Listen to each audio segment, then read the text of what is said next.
ভালো লাগতেছে না রে। ভালোই লাগতেছে না, মানে খিদা লাগছে। উফ, কিছু আসেনি ফ্রিজে। কিছু তো নাই, এগুলা কি? ওমা, এন কি খাসলো তো পতা কি আছে? ইটারে আছে কাজে লাগামু তারা। আজকে পাইছি রে, তোরে খামু আজকে।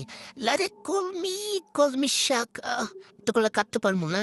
অল্প অল্প নিবা, বুঝছি? আমার মতন অল্প অল্প নিবা, কুচি কুচি করবা। মানে একেবারে কুচি কুচি, এরকম অল্প অল্প নিবা, ঠাস ঠস করে কুচি করে ফেলবা। একবারে কোনো দানা রাখবো না, কিমা কিমা কইরা ফেলবা। তারপর একটু পেঁয়াজ নিবা, আমার মতো একটা ঠাস করে একটা দিবা। দেখবা দুই ভাগ হয়ে গেছে। এটাকে তারপর ছিলে নেব। আরে, ছিল না কেন?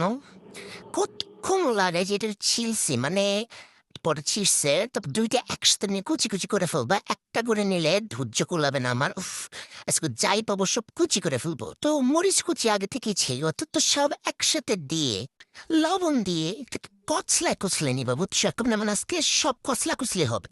তারপর সব মশলা, চাট মশলা, চিনি টিনি সব দিয়ে দিছি। তারপর ময়দা দিয়া ধসা ধসি, পানি পানি পড়ে গেল না, আস্তে দিয়েছে। তারপর আস্তে গুটাগুটি করবা এটারে। সব মিক্সি করবো আজকে, মানে আজকে সব।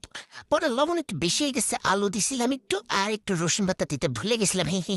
ওই তো অ্যাড করে নিছি। এরপর তেল ঢেলে নিচ্ছি, একটা একটা করে দিয়ে দিবা গরম তেলে। কোনো জায়গায় রাখা যাবে না, মানে পুরো ভরে ভরে ভাজতে হবে। তারপরে এই তো ভাজা হয়ে গেছে, আমি নামাই ফেলছি। ক্রিস্পি ক্রিস্পি পকোড়া আমি খাবো।